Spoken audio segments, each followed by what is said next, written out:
बिस्मिल्लाहिर्रहमानिर्रहीम। अस्सलाम वालेकुम ख़वातीन हज़रात, मैं हूं आपका जुनैद सलीम और आप देख रहे हैं इंसाफ डिजिटल। नाज़रीन, आज हम बात करेंगे वज़ीर-ए-आज़म शहबाज शरीफ के सदर ट्रंप से मुतल्लिक़ रिमार्क्स पर, जिस पर पूरी दुनिया से रद्द-ए-अमल आ रहा है। इस पर भी बात करेंगे कि पाकिस्तानी टीवी चैनल्स की स्क्रीन्स नेतन्याहू और इसराइली पार्लियामेंट की लाइव कवरेज क्यों करती रही हैं और ये किस सिलसिले का नुक्ता आगाज़ है। 26वीं तरमीम के केसेस में जजेस किस तरह आपस में उलझते रहे और नाज़रीन TLP की क़यादत कहाँ है, इस मामले में अफवाहें क्यों हैं, ये भी बात करेंगे। इमरान ख़ान ने जेल से आज क्या पैगाम दिया है और नाज़रीन नौमुंतखब वज़ीर आला KP सुहेल आफरीदी साहब ने गुज़िश्ता रोज़ जो मैंने उनकी खिदमत में एक मशवरा दिया था उस पर उन्होंने मुझे आज क्या जवाब दिया है, ये भी बताऊँगा। मगर पहले ज़िक्र हो जाए नाज़रीन आज की बड़ी ख़बर और बड़े फ़ैसले का। पेशावर हाई कोर्ट से बिलाखिर फ़ैसला आ गया।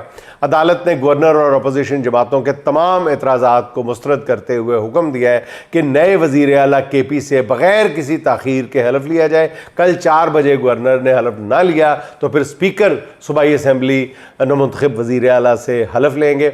अदालत ने अपने फ़ैसले में कहा है कि अली अमीन गंडापुर ने असम्बली फ़्लोर पर ख़ुद अपने इस्तीफ़े का ऐलान किया है, जिसके बाद नया वज़ीर आला मुंतखब हो गया किया गया है। सुहेल आफरीदी के लिए गवर्नर खैबर पख्तूनख्वा के ऑफिस से हलफ लेना कतई तौर पर ज़रूरी नहीं है। इससे पहले पेशावर हाई कोर्ट में केस की समाअत के दौरान अदालत के सामने एडिशनल अटॉर्नी जनरल ने मौक़िफ़ इख्तियार किया था कि जी गवर्नर KP कल वापस आकर वज़ीर आला के इस्तीफ़े पर फैसला करेंगे, जिस पर chief justice Peshawar high court ने कहा कि मेरे पास तमाम हक़ाइक़ आ गए हैं।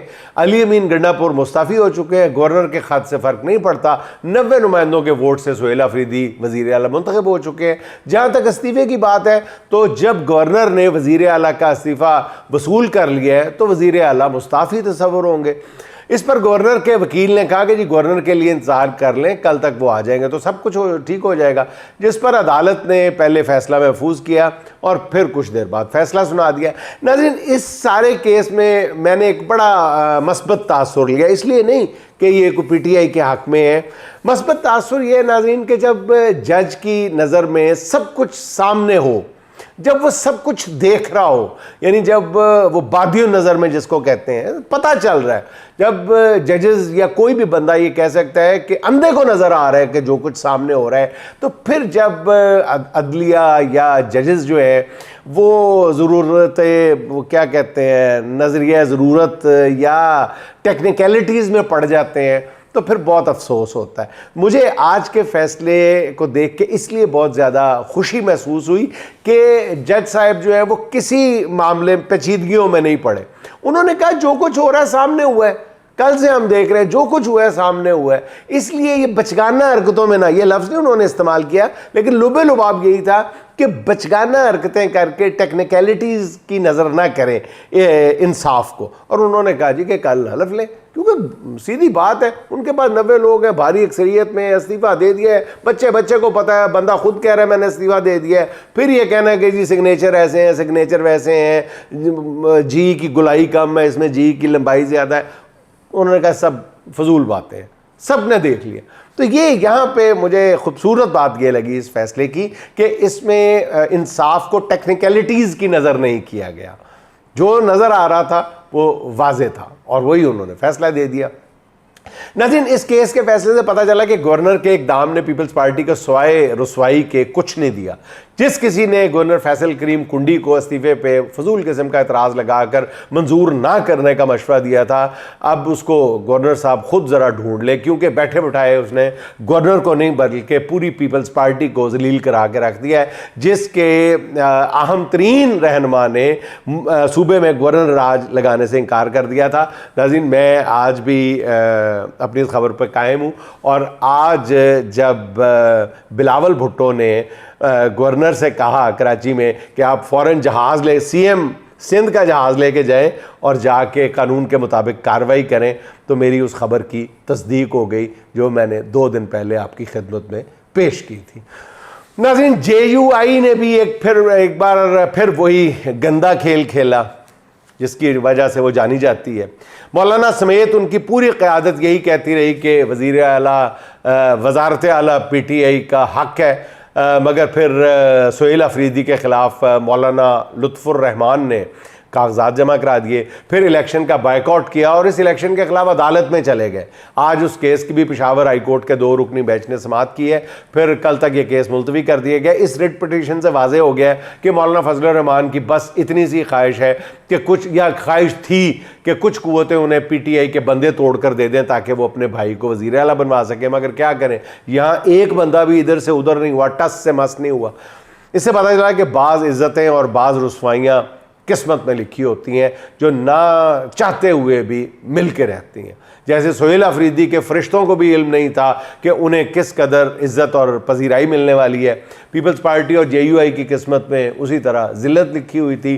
2 ताई अक्सरियत से मुंतखब होने वाले वज़ीर आला पर वो ये एतराज़ कर रहे हैं कि जी अपने मैंडेट की, जिनके अपने मैंडेट की हालत ये है कि उनकी बराह रास्त जो जीती हुई नशस्तें हैं वो कम है, बंदर बांट में मिलने वाली मखसूस नशस्तें ज़्यादा है।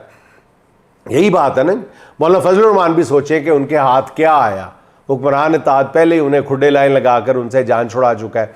अपोजिशन की सबसे बड़ी जमात की पीठ में भी उन्होंने छुरा घोंपने की कोशिश की, मगर उसमें भी वो बुरी तरह नाकाम रहे। मौलाना को सोचना होगा कि वो सियासत में आज कहाँ जा खड़े हुए हैं।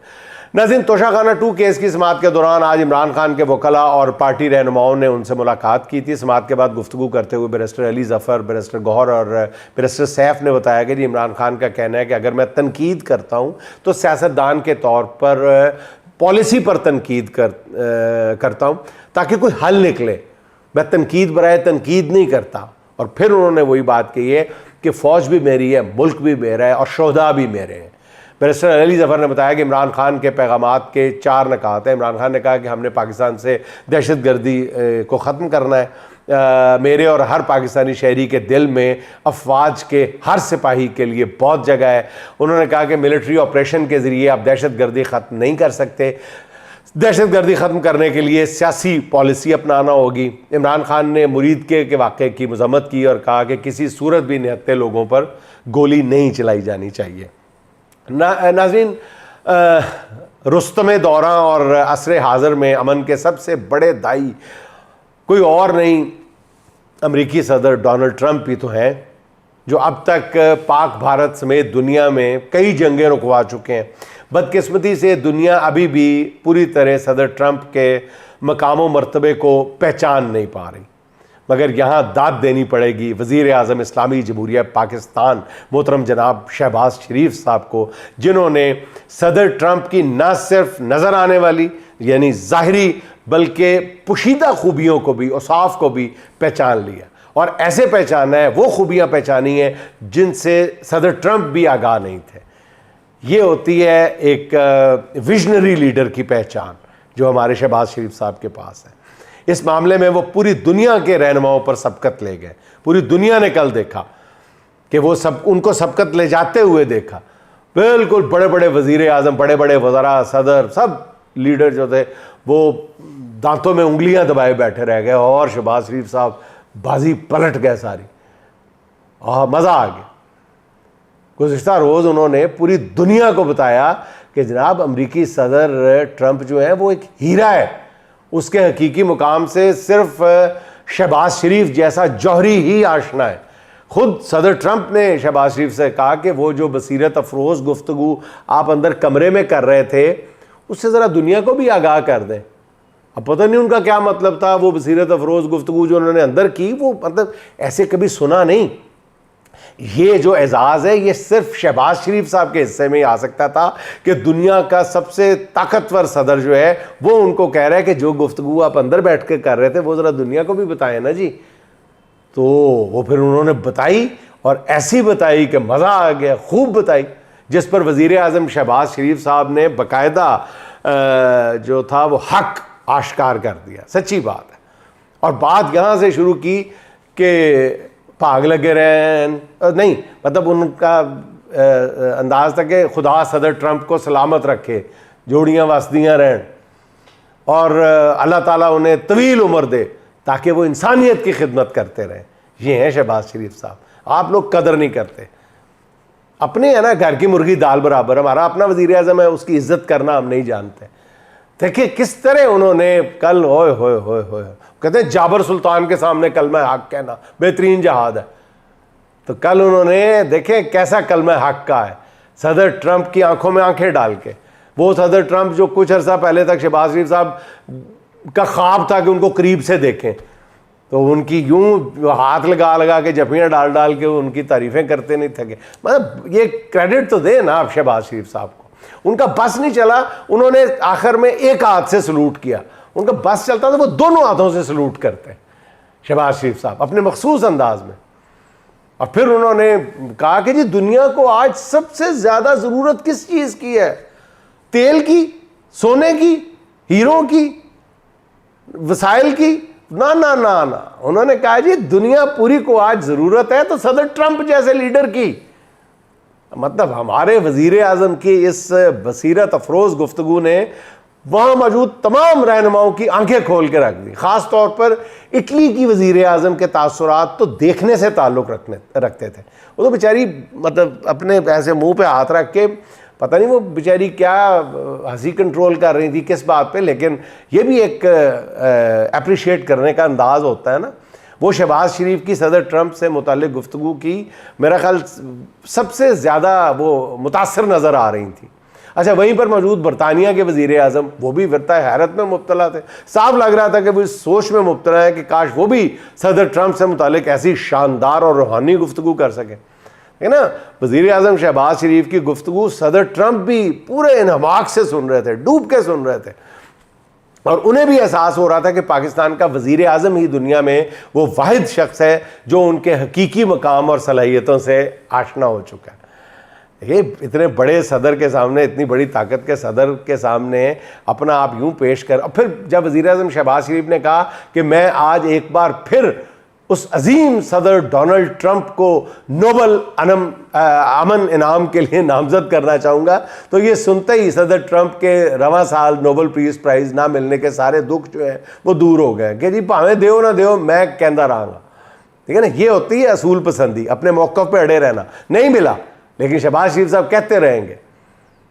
जब वज़ीर आज़म शहबाज शरीफ ने कहा ना कि जी मेरा यकीन है कि सदर ट्रंप ही नोबल इनाम के सबसे ज़्यादा मुस्तहिक हैं, तो मैं तो ये एक्सपेक्ट कर रहा था कि वो ये ना कह दें कि सदर ट्रंप को एक नहीं बल्कि 2 नोबल इनाम मिलने चाहिए, बल्कि 2 भी थोड़े हैं, 3, 4, 5 दे देने चाहिए सदर ट्रंप को। बल्कि अगर ट्रंप साहब और मांगे तो बाकी उनको उनके साथ पैक करवा के जाते ना, होटल में खाना खा के कहते हैं बाकी पैक करा लो, तो बाकी नोबल जो इनाम है वो पैक करवा देने चाहिए। ये भी शहबाज शरीफ साहब को कह देना चाहिए था। ये एक जौहरी की नज़र होती है, आम छोटे आदमी तो पहुँच भी नहीं सकते उनकी अप्रोच कैसी ज़बरदस्त है। उनको ये एहसास हुआ है कि पाकिस्तान कितना खुश नसीब मुल्क है कि ट्रंप को ये एहसास हुआ होगा ना, सिर्फ खुश ही नहीं हुए, उनको ये एहसास भी हुआ है कि पाकिस्तान देखो यार कितना खुश नसीब मुल्क है, मेरे अमेरिका में ऐसा जौहर शनास जो है वो पैदा ही नहीं हुआ, जौहरी पैदा नहीं हुआ कहना चाहिए। तो शहबाज शरीफ जैसी क़यादत जो है पाकिस्तान के हिस्से में आई है। लेकिन ट्रंप और शहबाज शरीफ के दरमियान एहतराम और मोहब्बत के ये अहदो पैमान आने वाले दिनों में पाकिस्तान की तरक्की की नवीद भी साबित होंगे। इसको आप हल्का ना लें इस सारे ड्रामे को। मैं हैरान हूँ, देखें वो मारूफ साहबी मेहदी हसन जिन्होंने उनको बेइज्जत किया था अपने ख्वाजा आसिफ साहब को, उनको पता नहीं क्या हुआ। उन्होंने वज़ीर आज़म शहबाज शरीफ साहब की सदर ट्रंप की तारीफ़ पर मबनी जो है वो वीडियो शेयर करते हुए बाकायदा कराहत का इज़हार किया है और साथ ही कह करने वाली इमोजी इस्तेमाल की है। अस्तग़फिरुल्लाह। मेहदी साहब आप क्या करते हैं, आपको किस बात पे कराहत आ रही है? मेरा ख्याल है कि मेहदी हसन साहब जो है साफ़ी तो बहुत अच्छे हैं, मगर इक़्तिदार और सफारतकारी की जो नज़ाकतें हैं ना उनसे आप बिल्कुल नाआशना है। अच्छा नाज़रीन, बहरहाल बात हो रही थी सदर ट्रंप की अमन दोस्ती की, तो इस हवाले से ये खबर भी दिलचस्पी से खाली नहीं है, जिन्होंने इसराइली पार्लियामेंट से खिताब करते हुए कहा कि हमने इसराइल को बहुत असला दिया, ट्रंप साहब बहुत असला दिया। और उन्होंने कहा कि नेतन्याहू मुझे अक्सर फ़ोन करता था और कि जी मुझे ये वाला असला चाहिए, वो वाला असला चाहिए, ये नहीं चाहिए, वो चाहिए, और मैंने उसे असले की इसराइल को फरामी को हर तरह की फरामी को यकीनी बनाया।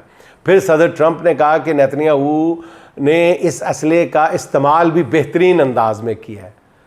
अलग बात मुसलमानों पे ही किया जाहिर है, और ट्रंप और उसी ट्रंप के हम खैर नेतन्याहू की इस खूबी का एतराफ़ दुनिया के वाहिद सुपर पावर अमरीकी सदर के मुंह से सुन के मेरा ख्याल इसराइली अरकान पार्लियामेंट ने तो डेस्क बजाई, यानी सदर ट्रंप ने इसराइली पार्लियामेंट में खड़े होकर बताया कि तुम्हारे जो वज़ीर आज़म है उनकी खूबी ये है कि वो असलहे का बेहतरीन इस्तेमाल करना जानते हैं, जिसके जौहर पूरी दुनिया गज़ा में देख चुकी है। अच्छा नाज़रीन, आपको गुज़िश्ता रोज़ या गुज़िश्ता से उसे कल नहीं परसों शायद अर्ज़ किया था कि नौमुंतखब वज़ीर आला KP जो है सुहेल अफरीदी साहब, उनकी खिदमत पे हमने एक मशवरे के तौर पे अर्ज़ किया था कि वो ख़ुद को सख्त बयानात की बजाय यानी जंगी बुनियादों पर बयानबाजी की बजाय अमली तौर पर इक़दाम करें, जो इस वक्त मुल्क को ज़रूरत है, PTI को ज़रूरत है, और वो है कि बेगुनाह कैदियों की रिहाई बशमूल इमरान खान की रिहाई उसको अपनी टॉप प्रायोरिटीज़ में रखें, और वो खामखा की तेज़ तर्रार आग उगलती शोले उगलती बयानबाजी से गुरेज़ करें तो अच्छा है। तो कल उनका फ़ोन है, उनसे रब्ता हुआ, तो उन्होंने एक बात बहुत ख़ूबसूरती के साथ मुझे समझाई। उन्होंने कहा जुनैद भाई, हमारी जंग जो है वो रूल ऑफ लॉ की जंग है और आइन की बालादस्ती की लड़ाई है, और अगर कोई डायलॉग की बात करता है, सुलहजुई की तरफ आता है, तो मैं इंतशार की हिमायत कैसे कर सकता हूँ? मैं एक पढ़ा लिखा आदमी हूँ, मुझे पता है कि सूबा कैसे चलाना है, मुझे मफाहमत का भी पता है, मुझे इन सारी बातों का, इन नज़ाकतों का बहुत अच्छी तरह से एहसास है। मैं कोई इस तरह नहीं आ गया कि मैं कोई तलवार हवा में मारता हुआ आया हूँ, मैं ये सारी बातें समझता हूँ, और इंशाअल्लाह ताला मैं आप समेत पूरे पाकिस्तान में से किसी को भी मायूस नहीं करूँगा, हर उस शख्स को जो मुल्क में रूल ऑफ लॉ का हामी है। आगे देखते हैं इंशाअल्लाह ताला, यही दुआ की जा सकती है कि अल्लाह ताला इस नेक नियति में शकील उनका सुहेल अफरीदी साहब का हामी नासिर हो, अल्लाह रब्बुल इज़्ज़त।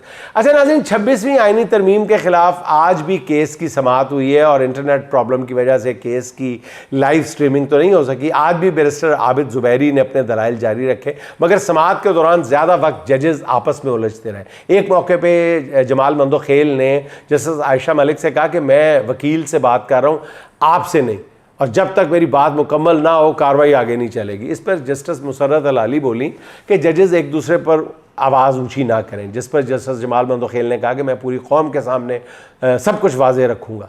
इस पर मुसर्रत अल-अली बोली कि अभी लाइव स्ट्रीमिंग नहीं हो रही हो तो फिर पूरी कौम कैसे देखेगी, इसलिए ज़रा आराम से। इसके बाद जस्टिस जमाल मंदोखेल ने रिमार्क्स दिए कि समझ में नहीं आता कि आइन के किस आर्टिकल को साइड पर रखा जाए, जिस पर जस्टिस आयशा मलिक बोली कि अदालती फ़ैसले मौजूद हैं कि जो शिक चैलेंज हो उसे साइड पर रखा जाता है। उस पर जस्टिस जमाल मंदोखेल ज़िद होकर बोले कि ये जवाब वकील साहब को देने दें। एक मौके पर तो तलखी बहुत ज़्यादा बढ़ गई, जिसमें जस्टिस जमाल मंदोखेल ने कहा कि कोर्ट रूल्स के हवाले से 24 जजेस बैठे थे, उनके सामने रूल्स बने थे। फिर जस्टिस आयशा मलिक ने जवाब दिया कि सबके सामने नहीं बने थे, ना ना ना ऐसा नहीं है, मेरा नोट मौजूद है। इस पर जस्टिस जमाल मंदोखेल ने मीटिंग मिनट्स मंगवाने का कह दिया और रिमार्क्स दिए कि इसके बगैर ये केस आगे नहीं चलेगा जब तक ये मामला क्लियर नहीं होता। इस पर जस्टिस आयशा मलिक ने कहा कि तो फिर आप मीटिंग मिनट्स मंगवा रहे हैं ना। इस पर अटॉर्नी जनरल ने कहा कि ये जजेस का आपस का मामला है, इसको इस तरह यहाँ पर डिस्कस ना करें। जिस पर जमाल मंदोखेल ने कहा कि यहाँ मुझे झूठा साबित किया जा रहा है, मुझे झूठा कहा जा रहा है। इस मौके पे जस्टिस आयशा मलिक ने रिमार्क्स दिए कि अपील का हक देना है या नहीं, ये अब जुडिशल कमीशन के हाथ में आ गया, और जुडिशल कमीशन चाहे तो इजाफी जजेस नामजद करके अपील का हक दे सकता है। जुडिशल कमीशन की मर्जी ना हुई तो फिर अपील का हक भी छीना जा सकता है। इसलिए ये सीधा साधा जो मामला है अदलिया की आज़ादी का है। यानी जस्टिस आयशा मलिक मुसलसल ये साबित कर रही हैं कि 26वीं तरमीम के ख़िलाफ़ केस फुल कोर्ट को ही सुनना चाहिए, मगर जस्टिस जमाल मंदोखेल के रिमार्क्स और उनका रवैया बता रहा है कि अब ये केस यही 8 रुकनी आईनी बेंच ही सुनेगा। जजेस की इस नोक झोंक के दौरान केस की जो समाअत है नाज़रीन, वो कल तक मुलतवी कर दी गई है। आम इंतखाबात में नाज़रीन 180 नशिस्तें जीतने वाले 1,78,00,000 से ज़्यादा वोट हासिल करने वाले इमरान खान का नाम टीवी पर नहीं चल सकता, उसकी तस्वीर दिखाने पर भी पाबंदी है। कल नौमुंतखब वज़ीर आला सुहेल आफरीदी जब असम्बली में खिताब कर रहे थे तो उनके सामने इमरान खान की तस्वीर रखी हुई थी। टीवी चैनल्स को सुहेल आफरीदी की तकरीर दिखाते हुए सामने पड़ी हुई इमरान खान की तस्वीर को धुंधला यानी ब्लर करना पड़ा। एक तरफ नाज़रीन हालात ये हैं और दूसरी तरफ शहबाज हुकूमत में इसराइल की पार्लियामेंट की कार्रवाई की पाकिस्तान के टीवी चैनल्स पर बराह रास्त कवरेज की गई। लाइव नशरियात में इसराइली वज़ीर आज़म नेतन्याहू भी पाकिस्तानी मीडिया की स्क्रीनों की जीनत बने।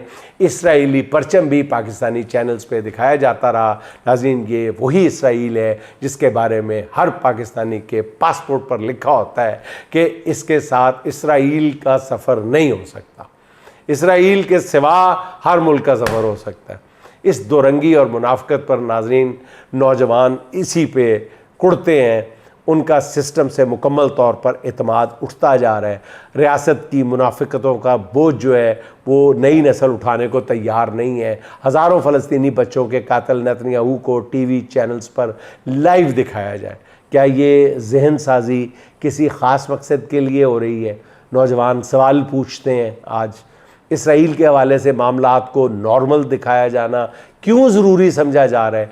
नौजवान सवाल पूछते हैं और नाज़रीन यही वो सवाल हैं जिनके जवाब हुकूमत खुलकर नहीं दे पा रही। अलबत्ता जवाब हर किसी के इल्म में है। नाज़रीन, आखिर में शकील आज़मी के 2 अशार सुन लें। दर्द की हद से गुजारे तो सभी जाएंगे, दर्द की हद से गुजारे तो सभी जाएंगे, जल्द या देर से मारे तो सभी जाएंगे। मस्जिदें सबको बुलाती हैं भलाई की तरफ, मस्जिदें सबको बुलाती हैं भलाई की तरफ, आए ना आए पुकारे तो सभी जाएंगे। चाहे कितनी भी बुलंदी पे चला जाए कोई, चाहे कितनी भी बुलंदी पे चला जाए कोई, आसमानों से उतारे तो सभी जाएंगे। नदियाँ लाशों को पानी में नहीं रखती हैं, नदियाँ लाशों को पानी में नहीं रखती हैं। तैरें या डूबें किनारे तो सभी जाएंगे, तैरें या डूबें किनारे तो सभी जाएंगे। नाज़रीन, खुश रहें, खुश रखें। आपसे मुलाकात होगी इंशाअल्लाह अगले व्लॉग में। अल्लाह हाफ़िज़।